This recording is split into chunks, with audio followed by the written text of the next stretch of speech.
Olá a todos, bem-vindos ao meu canal. Chamo-me Pedro Cristo e hoje eu vos quero apresentar o meu livro que se chama Adágio dos Elfos. E pronto, eu gostava de separar este vídeo em 3 partes. A primeira parte eu posso-vos falar como é que foi o meu início de processo de escrita. A segunda parte eu vou propriamente contar um pouco da história. E a terceira parte eu quero falar sobre todo o background e as coisas que são relacionadas ao mundo fantasioso deste livro. Primeiro, como podem perceber pelo título, que se fala dos elfos, é um livro de fantasia. Adágio dos Elfos seria o nome da série, mas o livro de Otto é o nome do primeiro volume. Esta série será feita em 4 livros. Eu neste momento estou a escrever o 4º, mas só tenho o primeiro publicado.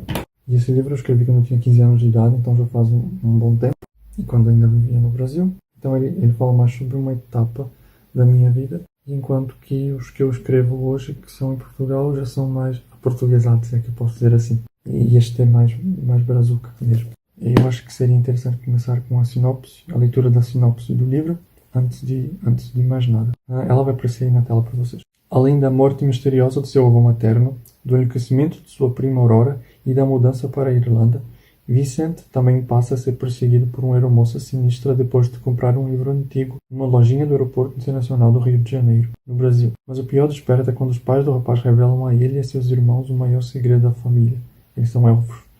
Junto de sua avó e dos irmãos mais novos, Vicente acaba por chegar ao outro mundo, um planeta chamado Ravilá, a terra natal dos elfos e de outras centenas de raças mágicas, tais como fadas, anões, gigantes, centauros, duendes, notívagos e os mais terríveis salamandras, o povo serpente. Vicente vai precisar ser corajoso para resolver todos os mistérios que o envolvem.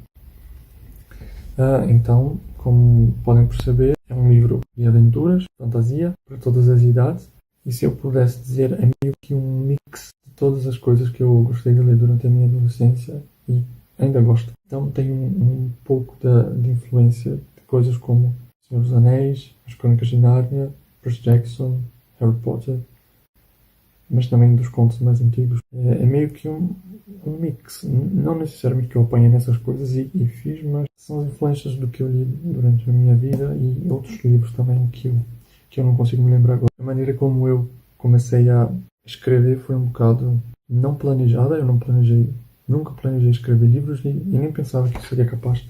Nem pensava nisso, na verdade. Eu simplesmente consumia livros e era suposto que uma hora, pela quantidade que eu consumisse, isso ia transbordar. Porque não importa no que seja, quando nós consumimos muito um tipo de conteúdo, seja bom ou seja mau, acaba que no futuro isso vai transbordar para fora de nós. Por isso que as nossas influências são coisas muito importantes, porque elas nos moldam.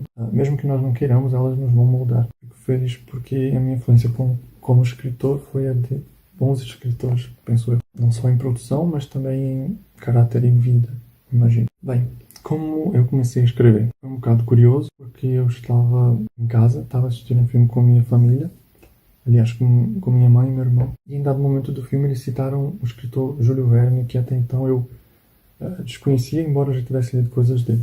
É porque eu não me importava com os escritores, só me importava com as histórias e com os livros, mas eu não queria saber quem tinha escrito antes de me tornar escritor. E nesse meio, quando falaram de Júlio Verne, eu simplesmente virei para a minha mãe e para o meu irmão e disse: deve ser mesmo... aliás, acho que eu disse: deve ser mesmo legal escrever um livro. E naquele momento em que eu falei isso, na minha cabeça meio que foi aquele sonhar acordado. Me veio uma imagem à mente, assim, que passou em segundos, mas que foi suficiente para que eu criasse toda essa série nesses anos que têm passado, que já são 12 anos.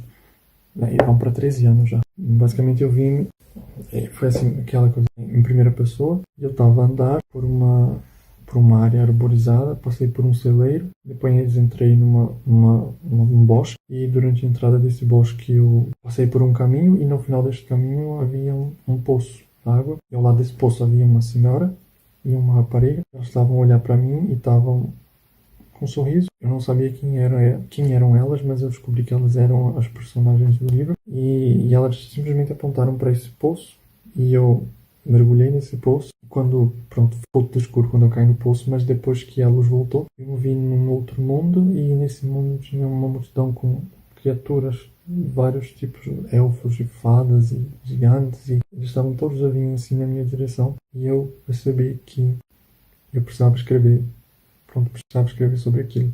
Não foi visão espiritual ou nenhum tipo de coisa assim mágica, mas como eu disse, a minha mente consumiu muito e chega uma hora que ela tem que transbordar e ela transbordou e ainda bem que foi de uma boa maneira, penso eu. E pronto, depois daquilo eu corri ao computador e comecei a escrever e escrevi este livro. Escrevi uma primeira versão num mês, mas era meio que uma coisa muito infantil, não era boa. E a personagem principal era até mesmo essa menina que aparecia à beira do poço. Mas depois eu descobri que ela, embora fosse principal, ela não era protagonista total, porque por várias outras razões, o protagonista principal seria o irmão dela e foram outras experiências parecidas com essa primeira que eu tive que me fizeram mudar isto e adequar a história até que ela ficasse consumível. Acho que é até interessante, antes de nós passarmos propriamente para a história, para mostrar como é o livro em si.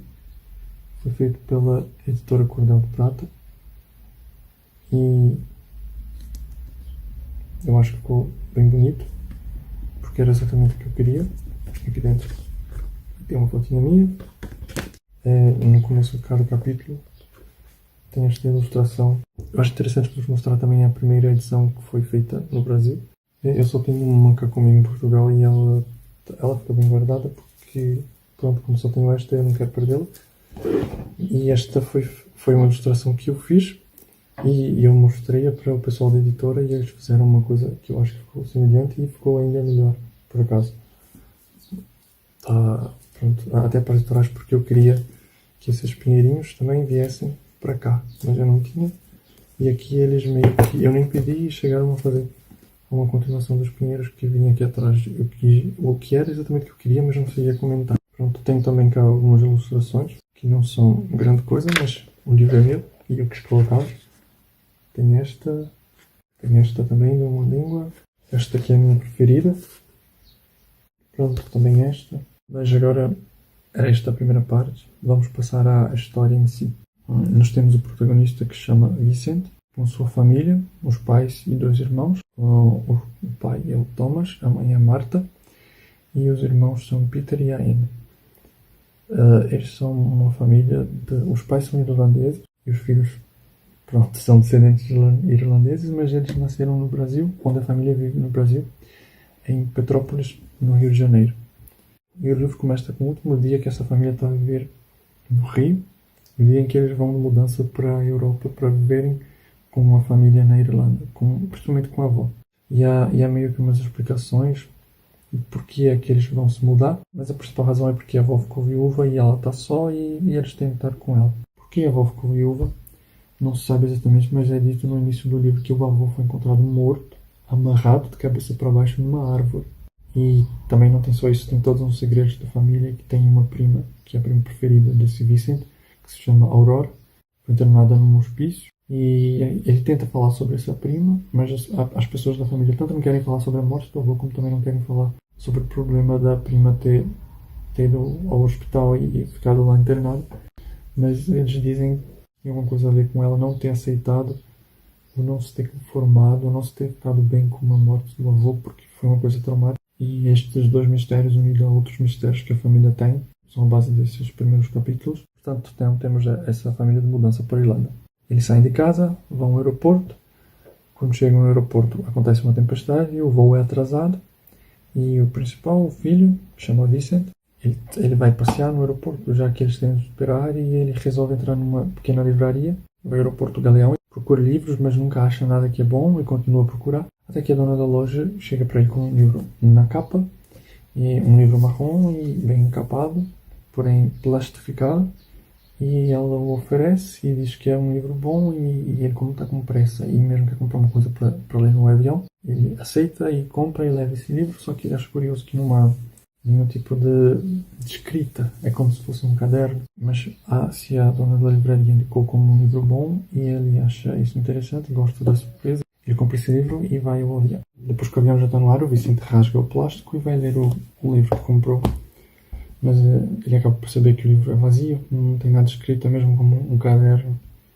E ele começa a ficar revoltado e tenta conversar isso com a irmã, mas ela mais zomba dele porque ele comprou uma coisa sem ver o que realmente era e isto é de fato. E ela tem razão e ele sabia disso e foi por isso que ele ficou irritado ainda mais. Ele tenta outra vez olhar e folhear este caderno e no momento em que ele está a folhear e está irritado, quando ele olha para cima, no banco que está à frente dele, ele pensa que vê uma espécie de uma criatura esverdeada e peluda. Ele se assusta e dá um grito. Passa uma vergonhazinha no avião, mas depois que ele olha outra vez já não há mais a criatura e ele vive aquela coisa que se vive no avião e acaba por adormecer. Depois já ter vindo do Rio, eles apanham uma escala em Lisboa e vão direto para Dublin, que é a capital da Irlanda. Nesta segunda parte, ele tenta outra vez apanhar no livro, começa a folheá-lo, e então ele percebe que encontra um papelzinho com uma anotação. E este papelzinho é um bocado dramático e ele não tinha percebido no início.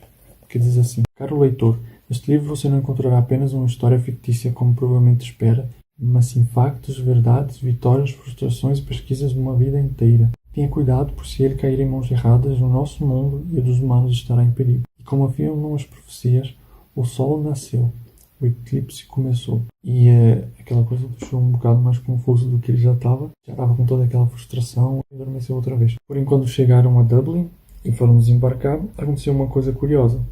Ele estava meio adormecido, mas a família já estava de pé.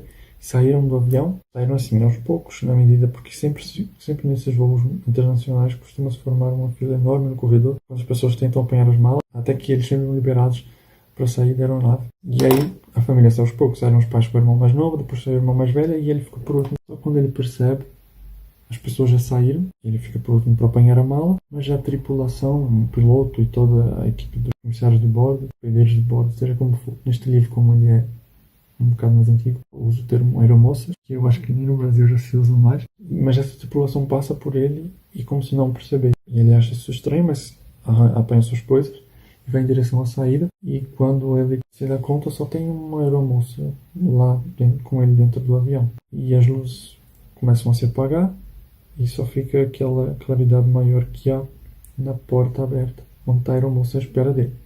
E ele vai em direção a ela, acontece uma coisa um bocado estranha, é que essa aeromoça vai ao encontro dele e começa a pedir por um livro. E ele, a princípio, não percebe isso muito e não percebe muito bem isso e começa a perguntar que livro, e aí ela explica como é o livro. E é o mesmo livro que ele comprou, que na verdade é um caderno. E ele acha isto estranho, que ela saiba que ele tem esse livro, mas no momento em que ele começa a se retrair confuso com o que está a acontecer, a aeromoça começa a ficar agressiva para tentar apanhar dele o livro. E eles meio que entram numa pequena luta. A luta é, ela ataca e ele tenta se desvencilhar, mas ele consegue e escapa do avião. Quando ele sai e olha para trás, ele vê que na porta do avião há uma fumaça, um fumo que se está a dissipar. Mas justamente no lugar onde estava a aeromoça a reclamar que ele tinha conseguido escapar. Ele encontra com a família outra vez, que está a esperar um pouco mais à frente, e eles apanham um táxi e vão para se hospedar na casa de um tio chamado Tio Norman, que vive em Dublin. A lembrar que o destino final deles é a casa da avó. A casa da avó não fica em Dublin. Dublin é a capital da Irlanda, e a avó vive em Cashel. Quando estão à casa desse tio, o Vicente tenta puxar os assuntos da morte do avô e da prima que ficou louca, mas o tio tenta falar, mas a mãe não gosta e acaba que ele fica sem resposta. E o Vicente se dá muito bem com esse tio, e eles saem para jantar na mesma noite, e enquanto estão no restaurante, o Vicente percebe que naquele restaurante, numa mesa ali perto, está a mesma aeromoça que tentou roubar o livro, e ele acaba por fazer outra cena, passa uma vergonha e foge na frente da família para a casa do tio, e chega lá primeiro sozinho, mas quando ele chega na casa e entra no quarto onde está hospedado, a aeromoça está lá. E eles voltam a ter uma outra luta pelo livro, mas ele não percebe que é um caderno, não tem nada escrito, mas ela quer o livro, e ela consegue tomar o livro, mas quando ela vê que o livro está mesmo vazio, ela acha que ele de alguma forma enganou-a e tenta fazê-lo com a força que faça o livro funcionar, e ele não percebe muito bem isso, e os pais chegam na hora e ela desaparece numa fumaça, como foi da outra vez. E então os pais, a verem tanto aquele livro, a verem também a cena pelo que o filho passou, e agora começam a ligar os fatos, e eles são obrigados a contar aos filhos uma verdade que eles possuem. E a verdade é que, embora sejam humanos, eles também são elfos, são meio elfos, ou não meio, mas eles têm sangue elfo, porque eles descendem dos elfos deste outro mundo. E os pais contam isso aos filhos, e como se é de esperar, os filhos não acreditam. Mas então o pai faz um teste diante dos olhos dos filhos, que é um processo de transformação, porque as pessoas que têm o sangue mágico, mas também têm o sangue humano, elas têm essa capacidade no livro de passarem para a forma mágica dos seus antepassados, como para a forma humana dos seus antepassados. Existem muitas condições sobre isso, que é, por exemplo, um elfo vive muitos anos. No meu livro, um elfo tem uma vida assim, o que seriam 100 anos para o ser humano, para ele seriam 800 anos. Mas se um elfo, que é misto, passar a maior parte da vida dele como humano, a tendência é que ele viva a quantidade da vida de um humano. Mas se ele passar a maior parte da vida como um elfo, a tendência é que ele tenha uma vida mais prolongada. Tudo vai depender da forma como cada pessoa vive. E a continuar nisto, os pais contam essa verdade, os filhos não acreditam, então o pai tem a primeira transformação na frente dos filhos. E neste momento em que os filhos não estão a confiar, tem a cena em que o pai se transforma diante dos olhos deles, que eu vou lê-la. Dê-nos alguma prova então, pediu Vicente, largando o resto do corpo na cama e olhando para o teto. Tudo bem, eu provo, seu pai disse decidido. Ele ficou de pé, ganhando os olhares da família. Inclusive, Peter manteve os olhos fixos no pai. Uma demonstração, disse o pai, sorrindo, confiante do que estava fazendo. Pago para ver, exclamou Vicente, desafiando. Thomas ergueu uma das sobrancelhas com sarcasmo, virou-se para a esposa e então ele estalou os dedos da mão esquerda. Como mágica, transformou-se e cresceu cerca de meio metro. Seus cabelos ruivos chegaram aos ombros e seu rosto ficou sem pelos, exceto pelas sobrancelhas e cílios. As orelhas também cresceram e se tornaram pontudas. Seus músculos dobraram de tamanho e a pele empalideceu-se. Suas roupas se acomodaram ao novo tamanho dele. Após a transformação, ele se voltou para os filhos, que observavam boquiabertos. A partir daqui é aberto um novo mundo aos filhos. E eles começam a perceber que os segredos da família são um bocado maiores do que pensavam. Aquelas pessoas que não sabem o que são elfos, acho que já é bom dizer agora, são aquelas criaturas que têm as orelhas pontudas. Eu vou deixar umas imagens na tela. São essas criaturas, essas são elfos. Cada escritor usa os elfos da sua própria maneira. Por exemplo, na Lenda do Pai Natal, os elfos são criaturas pequenas e que trabalham para ir durante todo o ano a fazer brinquedos. No Senhor dos Anéis, os elfos são criaturas bonitas, perfeitas e imortais. Em Harry Potter, os elfos são criaturas baixas que trabalham em casa, até são meio escravizadas e não são bonitas, se eu posso dizer assim. E há tantos outros exemplos que as pessoas usam os elfos à sua maneira e eu também mudei os elfos à minha maneira. Os elfos, no meu livro, como é descrito, eles são pessoas muito altas, tipo, para coisa de 2, 3 metros. E não têm o corpo peludo e morrem, são mortais como qualquer criatura que exista nesse mundo e em qualquer outro mundo. São mortais, não são os mais sábios, mas são um povo especial. Se são bonitos, se são feios, depende do gosto de cada pessoa, mas têm aquela marca que todos sempre têm, que são as orelhas pontudas. E dado isto, tendo essa revelação contada, a família parte no outro dia num carro para o sul, para a casa da avó, onde eles vão ficar hospedados. Ali na casa da avó, eles descobrem outras coisas e a avó fica surpresa que os pais finalmente contaram isso para os netos. E a irmã do Vicente tem a primeira experiência dela, que ela se descobre uma glicina.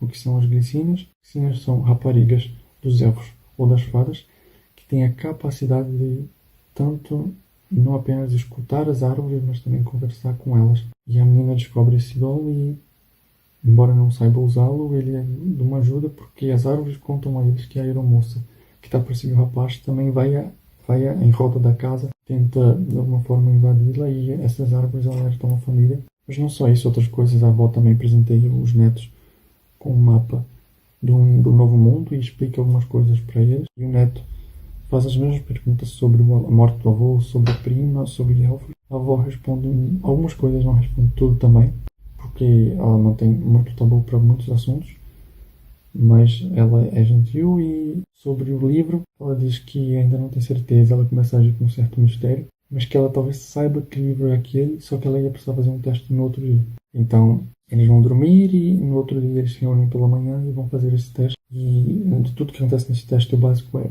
o rapaz se transforma pela primeira vez em elfo, mas com um livro em mãos. E no momento em que o seu corpo cresce, ele se transforma em elfo, o livro também se transforma. E ele ganha letras e palavras numa língua que eles não conhecem. E então os pais e a avó que conhecem essa língua ficam surpresos e percebem que aquele livro era um livro especial. Eu não estou a dar muitos spoilers porque isso ainda é o que no capítulo 5, capítulo 6, não são muitas coisas. Para um livro que tem 29 capítulos, isso ainda não é muito. Mas a questão é que quando eles acabam de fazer isso, a casa é atacada por arpias. Quem não conhece arpias são essas criaturas da mitologia grega, mas que eu adaptei, que são mulheres ferozes e aladas que atacam, e fedorentas também. No meu livro são fedorentas, cheiram a carniça, e eles atacam a família em busca do livro. Mas a avó consegue fugir com os netos e os pais ficam para trás em luta. E a avó leva os netos por um caminho, aquele mesmo caminho que eu vi, que eu já vos contei naquela experiência, que é um caminho por uma pequena floresta, passa-se por um celeiro, depois se chega ao poço e a avó leva os netos a esse poço e eles mergulham nesse poço após titubearem e chegam ao outro mundo, onde a avó os leva ao castelo dos gigantes em busca de ajudas e informações, porque eles aparecem na cidade dos gigantes. Pronto, eu não vou vos dizer mais, porque isto é a introdução da história. Então vamos à terceira parte da apresentação do livro. Alguns de vocês já devem ter visto um outro vídeo que eu postei no meu canal, o primeiro vídeo. Eu falei um pouco sobre este meu mundo mágico. Eu contei que existem muitas criaturas, são mais de 30 raças. Geralmente as pessoas quando fazem mitologia, quando elas criam a sua própria mitologia, o seu livro de fantasia, elas fazem uma terra e nessa terra tem essas raças e tudo mais. Mas eu, como são muitos anos, eu resolvi ir além disso. E foi natural. Não é apenas uma terra, é mesmo um mundo, com muitos continentes, muitos povos. Cada povo age à sua maneira. São desenvolvidas algumas religiões específicas. 3 delas são as maiores. E, às vezes, algumas seitas saídas delas. Também tem leis, tem formas de governo própria, tem culturas, tem lendas próprias, tem o que eu já disse que é uma coisa que eu gosto muito, tem línguas próprias. Eu comecei com uma língua, depois passei para 3, mas com o passar dos anos eu me empolguei e ramifiquei em muitas mais línguas e dialetos, como vocês podem ver na tela. Na última aula, eu cheguei a vos mostrar esse caderno que eu ganhei para escrever. Por exemplo, eu vos posso mostrar algumas coisas aqui que existem nesse caderno, que representa base das histórias e base também das religiões deste mundo.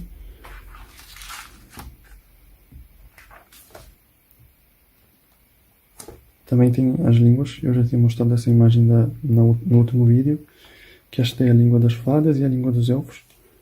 Aqui tem, por exemplo, as letras que eles usavam. Aqui nós já temos uma transliteração e aqui tem a tradução do que está escrito ali atrás. Tem também esta outra língua, que é a língua dos anões e dos gigantes e o alfabeto também usado pelos centauros e faunas e outros povos. E tem muitas histórias aqui, pronto. Também tem genealogias e lendas e cenas de religiões e ilustraçõezinhas de mapa. Como podem ver, se os desenhos são bons ou maus eu não sei, mas que eu os gosto de fazer. Já agora, estes são os vilões do meu livro que eu li na sinopse. E os salamandras são pessoas metade serpente. E eu acho que eu tenho outras ilustrações melhores aqui. Tenho esta mulher que é grávida e esta é outra língua, que é a língua dos salamandras. E aqui também tem um pai com seu filhinho. Aqui por acaso é a explicação da origem de algumas línguas. Tem uma ilustração dos anões, aqui é uma cena religiosa. Espero que vocês tenham gostado.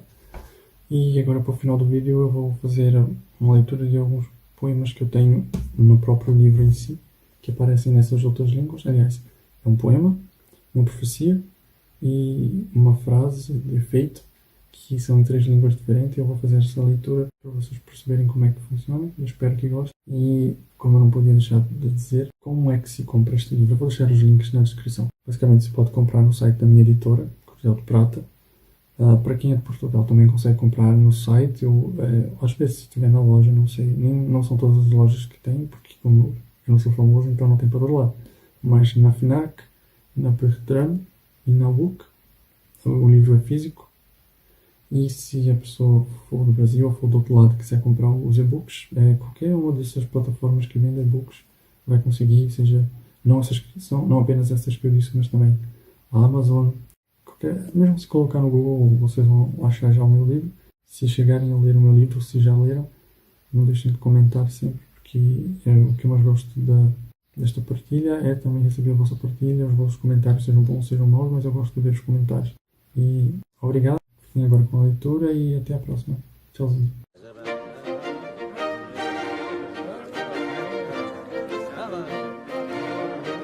Le monde d'amour y refs, eu dan begus y gefs.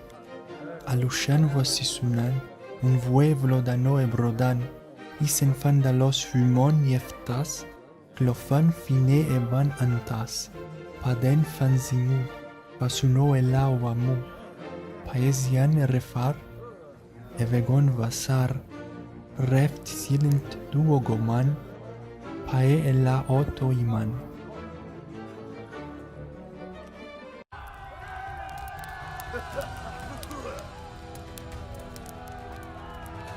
Exudae festimugam tu michihini flax.